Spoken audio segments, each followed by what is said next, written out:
On paper, this is the kind of case that should have been solved quickly.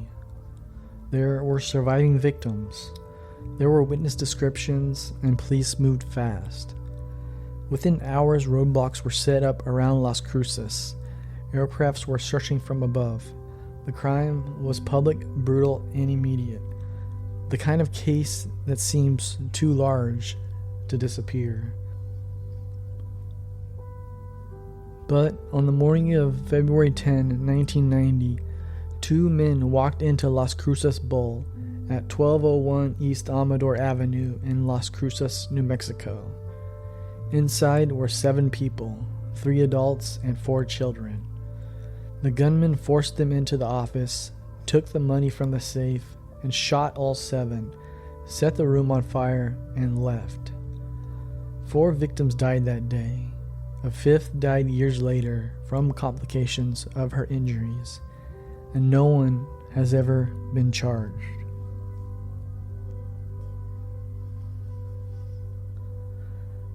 This is the shape of the crime, but it is not the mystery. The mystery is what happens in that office after the money was taken. Because robbery explains part of this case, it does not explain all of it. It does not explain why 7 people had to be shot for less than $5,000. It does not explain why children were shot.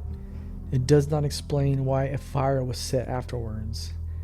And it does not explain how 2 men could commit one of the most infamous crimes in New Mexico history in daylight with survivors and witnesses and still vanish into silence. That is the shape of the crime, but it is not the mystery. The mystery is what happened in that office after the money was taken. Because robbery explained part of this case, it does not explain all of it. It does not explain why 7 people were shot for less than $5,000. It does not explain why the children were shot. It does not explain why a fire was set afterwards, and how 2 men could commit one of the most infamous crimes in New Mexico history in daylight with survivors and witnesses and still vanish.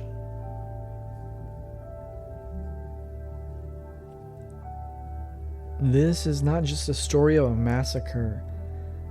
It is a story of a case that always seemed one step away from resolution and never reached it.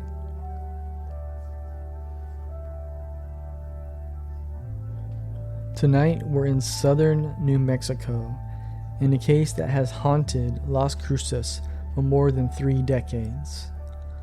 Officials describe it as one of the city's most heinous unsolved crimes, and the Las Cruces Police Department continues to ask for tips. As of the city's 35th anniversary, Crime Stoppers was still offering $25,000 reward for information leading to the identification of the 2 men believed to be responsible. A robbery that became an execution.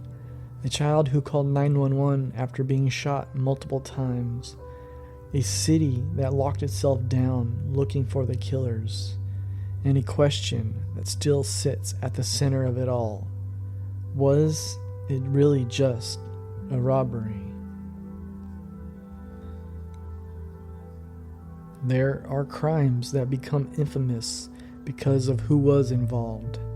Others because of how bizarre they were. This one is different. The Las Cruces Bowling Alley Massacre stays with people because it happened in a place designed to feel harmless. A bowling alley, not a remote highway, a deserted warehouse, a place people associate with mortal danger, a family business, a routine Saturday morning, a setting built around repetition, opening up, getting ready, people arriving, children nearby. That contrasts the ordinary setting and the scale of the violence, is part of what gives this case its staying power. And then there are the victims. When police arrived, they found Stephen, Amy, and Paula dead at the scene. Valerie, just 2, was rushed to the hospital, but died shortly after. Melissa, Ida, and Stephanie survived the initial attack.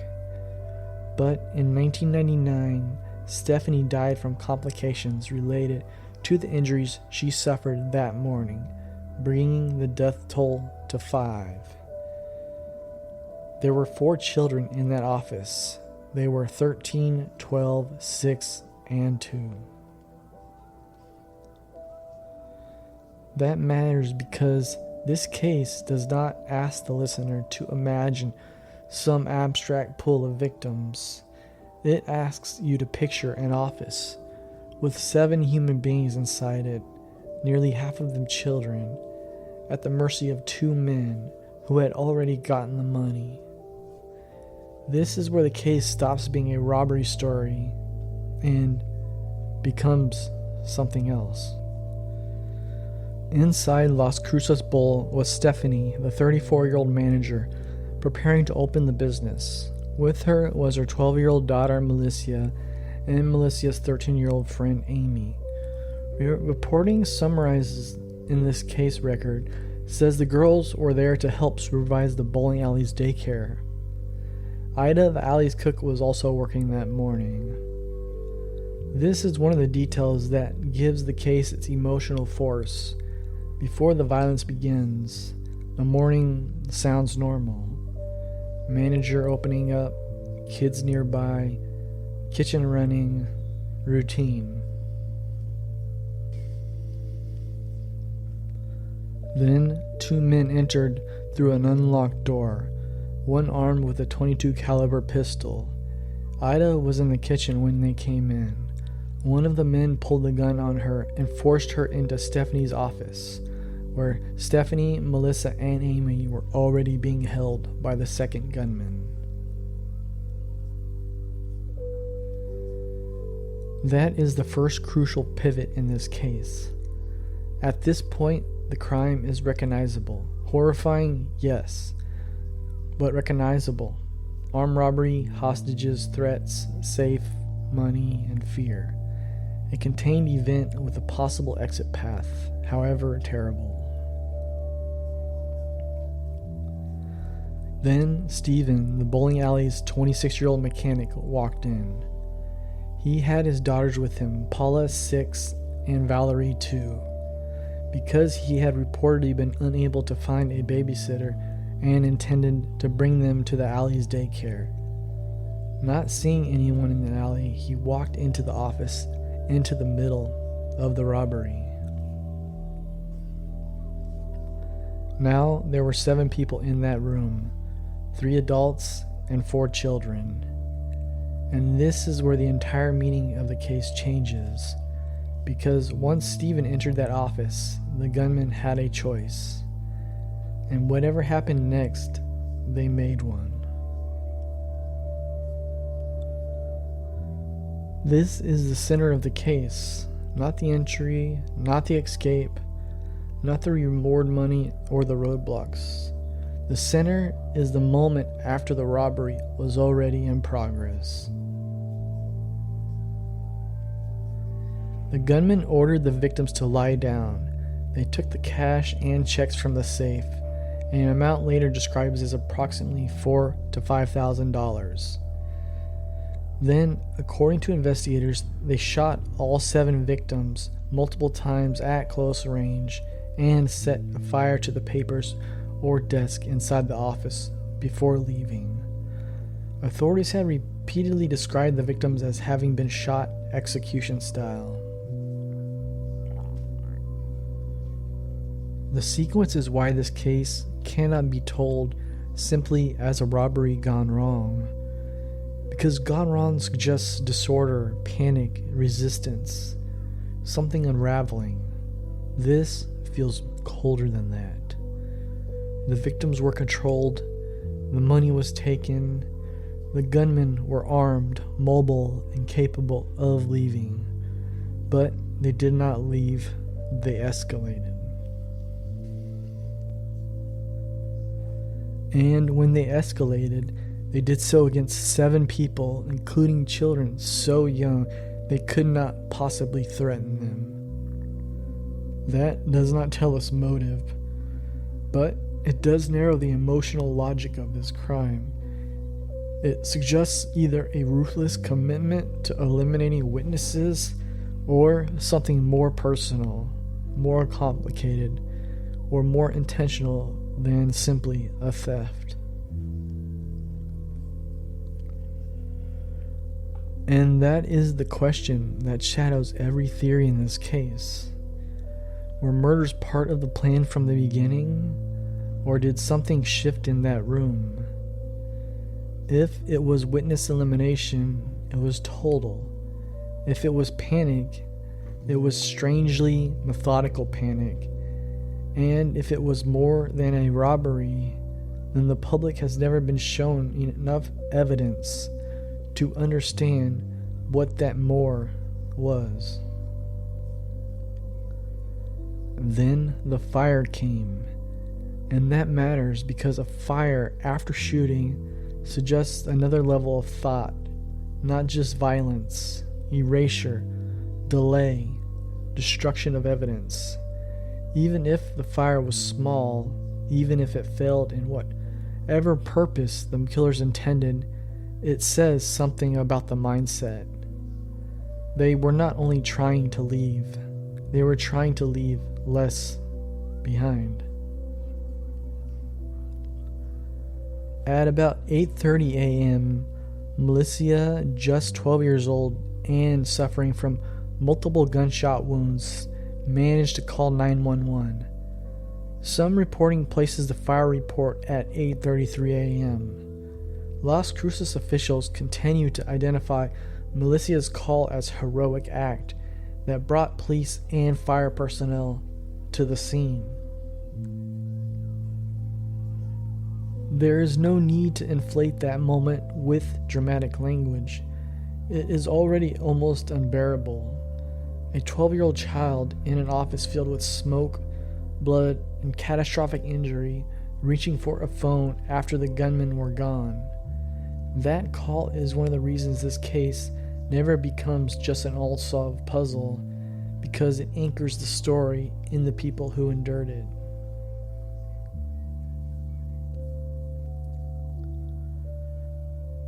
It reminds you that inside the broad headline, massacre, robbery, cold case, there was a child trying to save lives. And it also creates another bitter contradiction. Melissa's call brought help quickly. Responders arrived. The scene was discovered fast. The case known almost immediately for what it was, not a shooting hidden for hours or days, but a crime that came to light within minutes. So why, with that kind of response, did the offenders still disappear? Within an hour of the shooting, police had established 10 roadblocks surrounding Las Cruces and were screening people leaving the city. The U.S. Customs Service, Border Patrol, and Army assisted in searching the area with planes and helicopters. That is not the response of a department shrugging at the impossible crime. That is the response of authorities who believed they had a realistic chance to catch the killers quickly. And from the outside, it makes sense. 2 men commit a mass shooting in public business in daylight. They flee by vehicle. The city reacts almost immediately. Agencies mobilize, roads are watched, air assets searched. That is a chapter where listeners expect a breakthrough. This is the chapter where listeners expect a breakthrough. A suspicious car stopped at a checkpoint, a witness who spots the man discarding something, a trail that narrows. Instead, this is where the case begins to acquire its strangest quality. Not mystery in the classic sense, but failed proximity. The offenders did not seem far away, they seemed close. Close enough to catch, close enough to identify, close enough that the city's early confidence should have meant something. And yet, somehow, the first critical hours passed without resolution. The early failure matters because cold cases are often shaped by their first day. The more time passes, the more memory softens, stories shift, physical evidence loses context, and people who might have spoken decide not to. If the killers were going to be caught through movement alone, through checkpoints, timing, geography, fear, the best chance may have been those first hours. And those hours closed without them.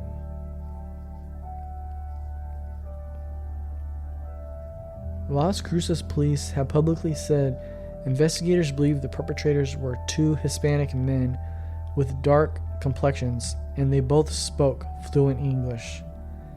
That is not much to build on for a final answer, but it is enough to make one thing feel unavoidable. Someone may have known them.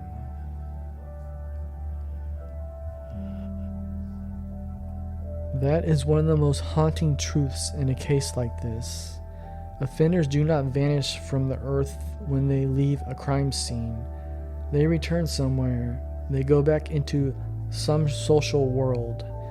Family, friends, acquaintances, co-workers, neighbors, former partners, drinking circles, places where they are seen and heard and remembered. So, in a case with two offenders in a public city after a crime this large, the silence around identity becomes its own kind of evidence. Not proof of a conspiracy, not proof of a cover-up, just a simple, terrible possibility that someone recognized what happened, or recognized them later and said nothing.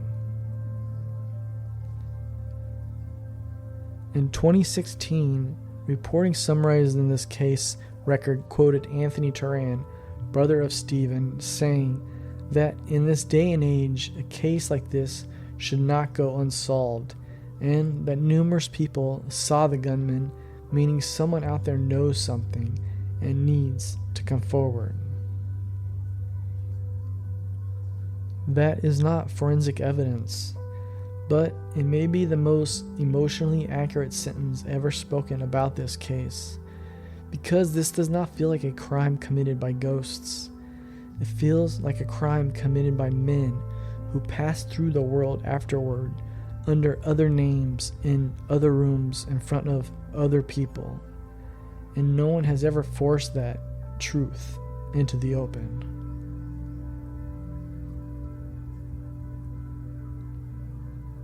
This is where the case pushes back on easy storytelling. The official framing has long treated robbery as a core motive, and robbery clearly was a part of it.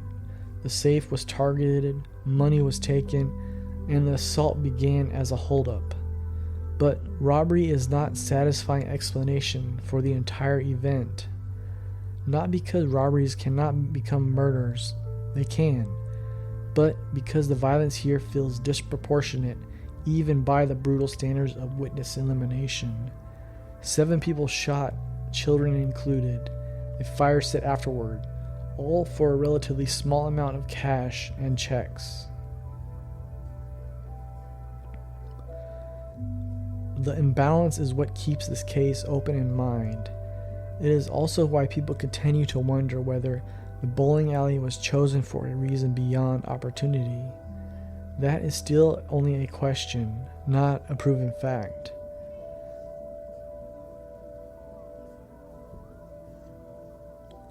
There is no public evidence strong enough to say the killers personally knew the victims, or that this was a staged robbery masking some separate vendetta.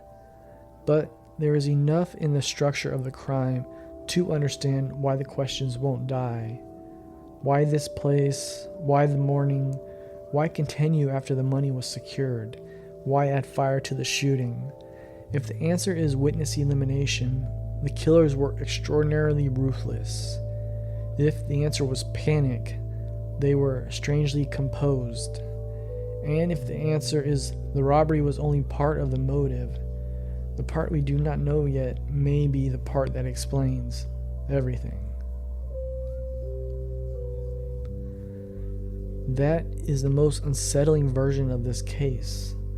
Not that investigators have no story, but that they may have most of one and are missing one piece that may make all the other facts line up.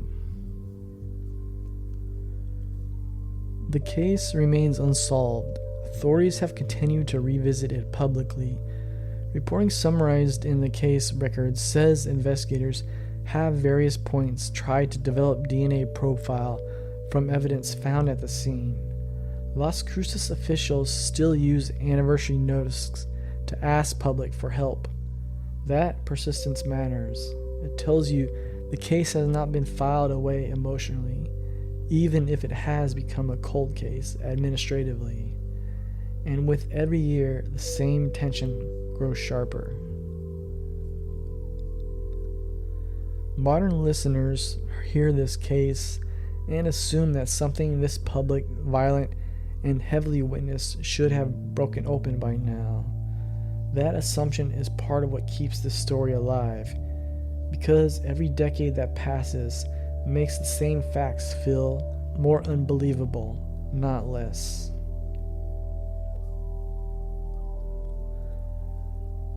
Two offenders, 7 victims, survivors, descriptions, a fast emergency response, a city under pressure, and still nothing final. That is why the Las Cruces bowling alley massacre does not sit in the memory like a distant historical crime. It sits there like an unfinished argument.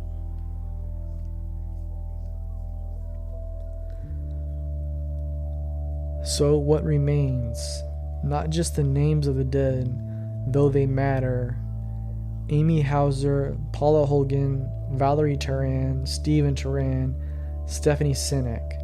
Not just the survivors, Melissa Rapace and Ida Holgan.